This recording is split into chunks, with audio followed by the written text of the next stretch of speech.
Assalamualaikum warahmatullahi wabarakatuh. Salam sejahtera untuk kita semua. Kembali lagi bersama kami dari tim Raini untuk mata kuliah Matematika Ekonomi dari Universitas Siber Asia. Pada kesempatan kali ini kami akan memaparkan materi mengenai fungsi nonlinier.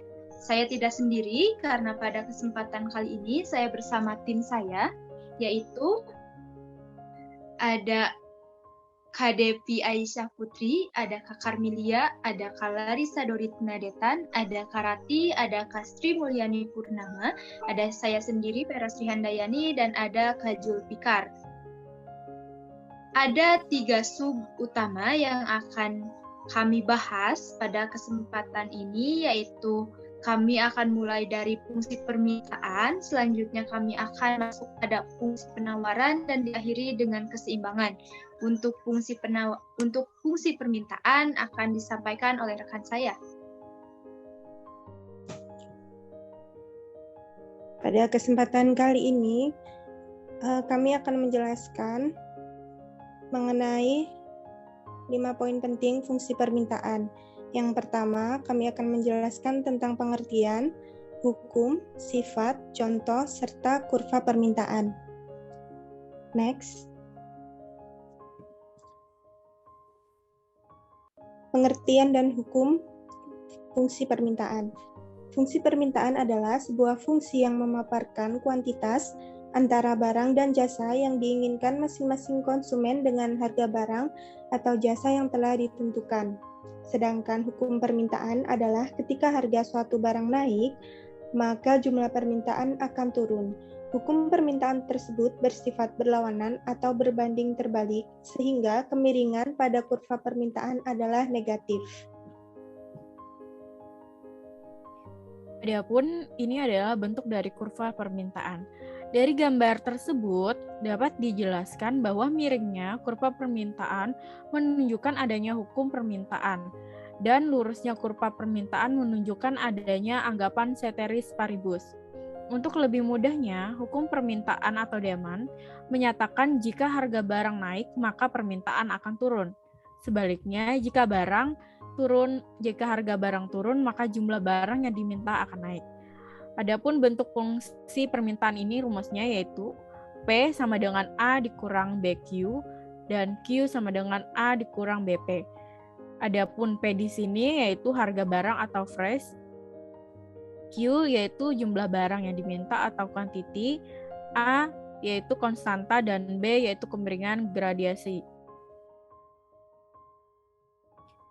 Dalam sudut pandang ilmu ekonomi, fungsi permintaan adalah hubungan antara barang dan jumlah barang yang diminta oleh masyarakat. Fungsi permintaan berasal dari 2 kata yaitu fungsi dan permintaan. Fungsi yaitu ketergantungan variabel dengan variabel lainnya. Fungsi ditulis dengan Y sama dengan Fx. Pada diagram Satelius di mana Y sama dengan sumbu vertikal, X sama dengan sumbu horizontal, dan F menunjukkan ketergantungan Y terhadap X. Sedangkan permintaan adalah banyaknya jumlah barang atau jasa yang dibutuhkan oleh masyarakat. Dalam ilmu ekonomi, fungsi permintaan ditulis sebagaimana P sama dengan F dalam kurung Q, di mana harga barang atau price disimbolkan dengan P sama dengan sumbu vertikal, dan jumlah barang yang diminta atau quantity itu disimbolkan dengan Q sama dengan sumbu horizontal, dan F menunjukkan ketergantungan harga dengan jumlah barang. Adapun sifat-sifat khusus fungsi permintaan diantaranya yaitu bersifat negatif, yang berarti jika nilai P bertambah maka nilai Q berkurang dan sebaliknya.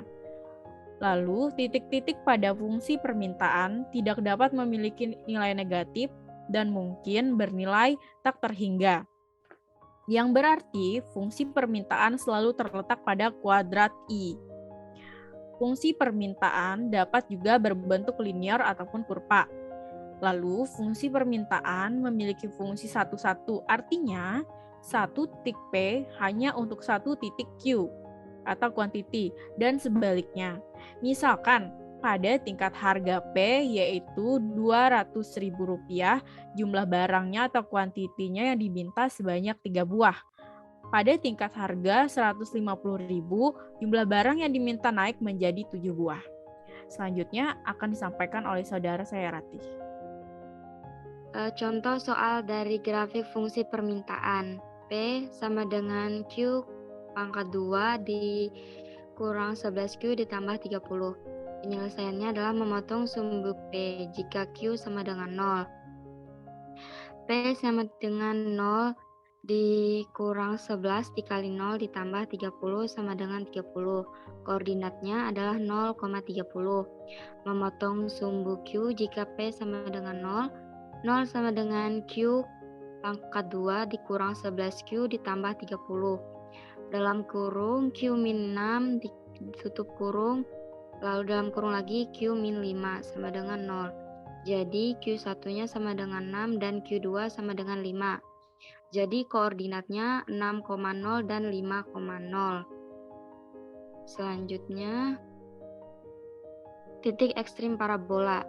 Titik ekstrim parabolanya adalah Q sama dengan min dalam kurung min 11/2 sama dengan 5,5. P sama dengan min dalam kurung min 11 pangkat 2 dikurang P dikurang 4 kali 1 dikali 30 tutup kurung dibagi 4 kali 1 sama dengan min 1/4 sama dengan min 0,25.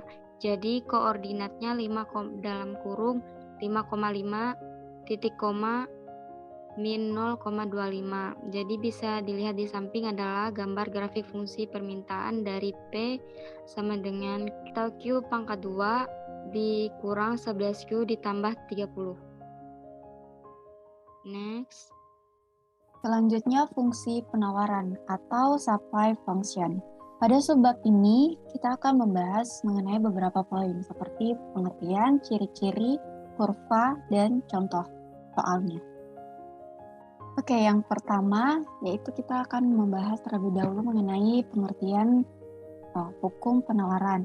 Jadi hukum untuk bisa lebih memahami, hukum penawaran yang berbunyi jika harga barang naik untuk faktor-faktor yang dikatakan tetap sehingga terkait barang yang ditawarkan akan mengalami kenaikan. Begitupun sebaliknya.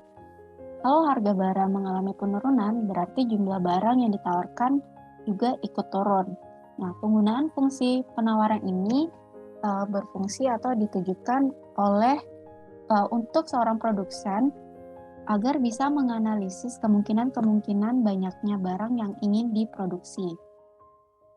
Parameter B bernilai positif karena fungsi penawaran tunduk pada hukum penawaran, yaitu jika harga suatu produk naik, maka jumlah produk yang ditawarkan oleh produsen akan bertambah, dengan asumsi variabel lainnya adalah konstan. Begitupun sebaliknya, jika harga suatu produk turun, maka jumlah produk yang ditawarkan oleh produsen akan berkurang. Untuk yang kedua, variabel bebas PX berpangkat 1, dengan demikian, secara matematis fungsi penawaran ini bila digambarkan kurvanya akan memiliki kemiringan atau slope atau gradien yang positif, yaitu akan naik dari kiri ke bawah ke kanan atas. Untuk gambarnya akan dilihat pada slide selanjutnya yang akan dijelaskan oleh Pak Zulfikar. Jadi berdasarkan gambar kurva penawaran, kita bisa lihat bahwa Q berada di kurva X di garis X, sedangkan P berada pada garis Y ya. Kurva penawaran ini menggambarkan jumlah barang atau jasa yang siap ditawarkan oleh para produsen untuk setiap harga yang dapat diterima di pasar. Kemudian kita mengetahui dan asumsi hal-hal lain dianggap tetap atau ceteris paribus. Sehingga dalam hal ini fungsi penawarannya adalah P sama dengan A plus BQ. Sedangkan Q sama dengan A plus BP. Di mana P adalah harga barang, price, Q adalah jumlah barang atau quantity, A adalah konstanta, sedangkan B adalah kemiringan atau gradient. Fungsi penawaran didapat dari dua atau lebih data yang menunjukkan bahwa banyaknya barang yang ditawarkan dengan harga barang tersebut dalam suatu waktu tertentu. Fungsi penawaran digunakan oleh produsen dalam pengambilan keputusan atas kemungkinan banyaknya barang-barang yang akan diproduksi untuk ditawarkan. Jadi kita di sini adalah produsen ya yang paling berperan ya dalam fungsi penawaran. Dalam ilmu ekonomi, bentuk fungsi penawaran adalah QS sama dengan A min B PS, di mana A adalah konstanta, B adalah konstanta, QS adalah jumlah barang yang ditawarkan, PS adalah jumlah harga barang yang ditawarkan. Sehingga diperoleh P min P1 per P2 min P1 sama dengan Q min Q1 adalah per Q2 min Q1. Di mana Q1 adalah jumlah barang awal, Q2 adalah jumlah barang akhir, P1 adalah harga barang awal, dan P2 adalah harga barang akhir. Next. Terima kasih, Pak. Selanjutnya kita akan membahas tentang contoh soal di mana di sini ada gambar grafik fungsi penawaran Q sama dengan P2 ditambah P dikurang 2. Nah, penyelesaiannya titik potong pada sumbu Q jika P sama dengan 0 yaitu Q sama dengan P2 ditambah P kurang 2. Jadi Q sama dengan 2 ditambah P2 ditambah 0 dikurang 2 sama dengan min 2. Jadi titik koordinatnya menjadi min 2 dan 0. Terus titik potong pada sumbu P jika Q sama dengan 0 yaitu Q sama dengan P2 ditambah P kurang 2 sama dengan 0 dan akhirnya disatukan jadi P ditambah 2 dan P dikurang 1 sama dengan 0. Maka didapat P1 sama dengan min 2 tidak memenuhi syarat jika harga negatif. Kemudian P2-nya sama dengan 1. Maka titik potong yang didapat adalah 0 dan min 2 dan 0,1. Maka titik balik yang didapat Q sama dengan min 1/2 dikurang dengan 4 dikali 1 dikali min 2 dibagi dengan 4 dikali 1. Sama halnya juga dengan dan hasil akhirnya min 21/4. Maka P-nya sama dengan min setengah dikali 1 dan hasil akhirnya jadi min setengah. Maka nilai titik koordinat dari P dan Q yaitu min 21/4 dengan min setengah. Dan dapat kita lihat pada kurvanya di mana titik X berada pada min 21/4 dan titik Y berada pada min setengah. Selanjutnya, materi selanjutnya adalah keseimbangan. Di materi keseimbangan kita nanti membahas tentang pengertian, lalu cara hitung yang digambarkan mengenai tabel, grafik, dan matematikanya, lalu dilanjutkan dengan contoh soal. Kemudian itu pengertian keseimbangan. Keseimbangan pasar atau market equilibrium adalah kondisi ketika jumlah barang yang diminta sama dengan jumlah barang yang ditawarkan pasar tersebut. Oke, selanjutnya kita akan membahas tentang cara menghitung keseimbangan pasar. Jadi cara menghitung keseimbangan pasar itu ada 3 cara untuk memperoleh keseimbangan. Yang pertama dengan menyusun tabel. Seperti yang sudah kita lihat di sini, yang dibutuhkan untuk menghitung keseimbangan dengan menggunakan tabel yaitu menyusun dahulu tabelnya. Tabel tersebut berisikan harga atau P, jumlah yang diminta atau QD, dan jumlah yang ditawarkan atau QS. Nah, dapat kita lihat pada tabel dibagi menjadi 3 ada P, QD, dan QS. Pada tabel tersebut diketahui harga yang sama pada QD atau produk yang diminta dengan QS atau produk yang ditawarkan, yaitu pada harga Rp250 dengan jumlah produk yang diminta sama dengan jumlah produk yang ditawarkan. Sehingga harga keseimbangan terjadi ketika harga Rp250 serta terjadi ketika produk 1.500 unit. Itu salah satu contohnya. Oke, selanjutnya. Langkah selanjutnya yaitu setelah penyusunan tabel, menghitung keseimbangan pasar dapat dilakukan dengan pembuatan grafik atau kurva dengan menginput data yang ada dalam tabel yang telah dibuat sebelumnya. Namun, perlu diketahui bahwa terdapat pula tabel yang tidak menyajikan secara langsung adanya harga serta jumlah keseimbangan. kita lihat pada contoh di layar, di mana berdasarkan tabel di atas dapat disusun pasangan titik-titik tersebut ke dalam diagram Cartesius. Maka grafik fungsi permintaan dan penawarannya dapat dilihat sebagai berikut. Kita saksikan bersama ya, di layar itu ada. Nah, grafik kurva keseimbangan pasar terlihat adanya perpotongan garis-garis fungsi permintaan dan garis fungsi penawaran yang menunjukkan titik keseimbangan atau equilibrium, di mana titik keseimbangan tersebut berada pada koordinat 60,350. Itulah yang disebut dengan keseimbangan pasar, di mana harga keseimbangan yang terjadi sebesar Rp350 serta jumlah keseimbangan yaitu 60 unit. Grafik di atas, titik-titik koordinat akan terlihat jelas apabila grafik yang digambarkan menggunakan skala yang tepat. Selanjutnya, cara yang ketiga adalah dengan pendekatan matematis, di mana cara ini digunakan jika data yang dapat berbentuk fungsi permintaan dan penawaran yang setipe. Jadi syarat keseimbangan pasar itu adalah QD sama dengan QS atau PD sama dengan PS, di mana QD adalah jumlah produk yang diminta, QS adalah jumlah produk yang ditawarkan, PD adalah harga yang diminta, dan PS adalah harga yang ditawarkan. Next. Adapun contoh soal dari keseimbangan pasar yaitu fungsinya sebagai berikut. PD atau harga yang diminta sama dengan 24 dikurang 3 Q kuadrat, PS atau harga yang ditawarkan yaitu Q kuadrat ditambah 2Q ditambah 4. Ya, penyelesaiannya keseimbangan terjadi apabila jika 24 dikurang 3 kuadrat 2 Q kuadrat sama dengan Q kuadrat ditambah 2Q ditambah 4. Lalu min 3 Q kuadrat dikurang Q kuadrat dikurang 2Q ditambah 24 dikurang 4 sama dengan 0. Lalu min 4 Q kuadrat dikurang 2Q ditambah 20 sama dengan 0 juga. Lalu 2Q kuadrat ditambah Q dikurang 10 sama dengan 0.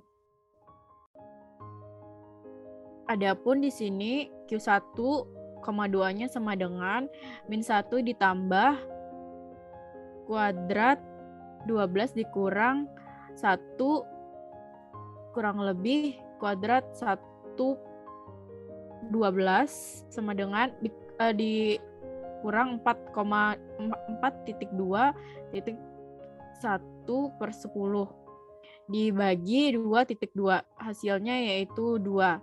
Adapun Q1-nya sama dengan min 1 ditambah 9 dibagi 4 sama dengan min 2 dikurang 5. Q2 sama dengan min 1 dikurang 9 dibagi 4. Adapun keseimbangan pasar yang mungkin adalah dengan nilai positif yaitu Q-nya sama dengan 2.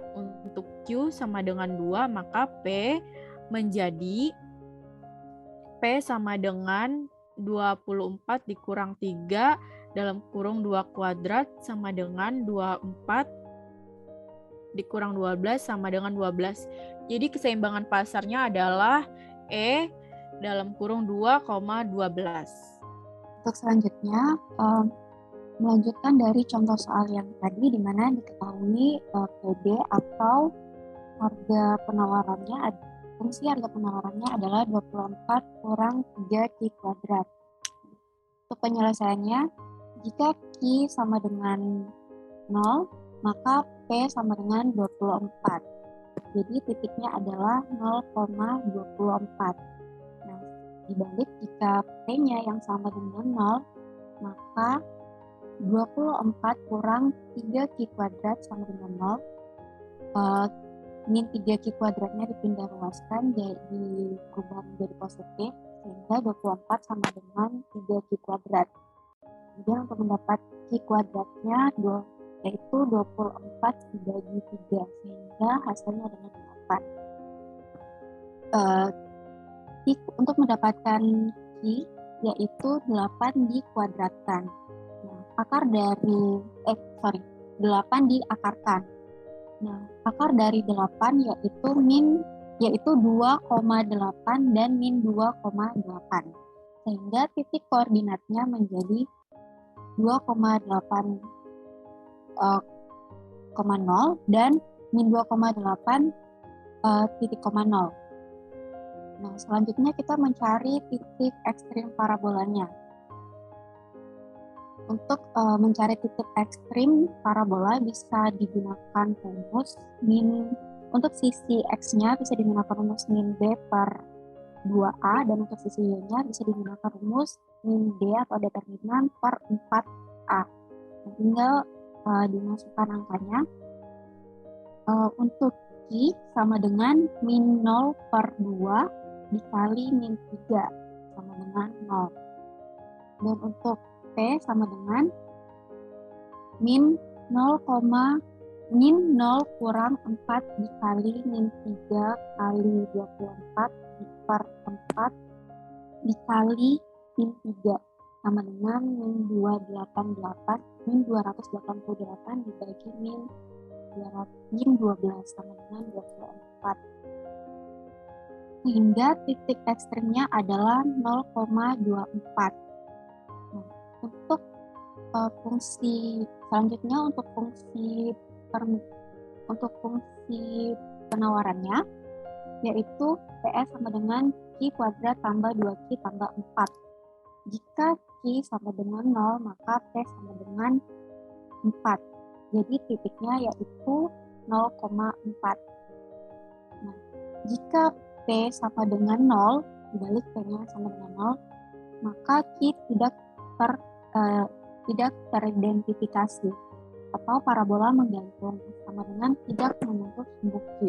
Sehingga titik ekstrem parabola yaitu Q sama dengan min 2 per 2 kali 1 sama dengan min 1, dan P sama dengan min 4 kurang 4 kali 1 kali 4 dibagi 4 sama dengan 3. Untuk gambar kurvanya bisa dilihat pada gambar di samping. Untuk yang ini merupakan titik 24 ini merupakan titik ekstrim dari fungsi PD sama dengan 24 kurang 3Q2. Sedangkan yang sebelah sini merupakan titik ekstrim parabola dari fungsi Q kuadrat tambah 2Q tambah 4. Oke, sekian pemaparan materi mengenai fungsi nonlinier dari kelompok Raini. Sampai jumpa di pertemuan selanjutnya. Assalamualaikum warahmatullahi wabarakatuh. Waalaikumsalam.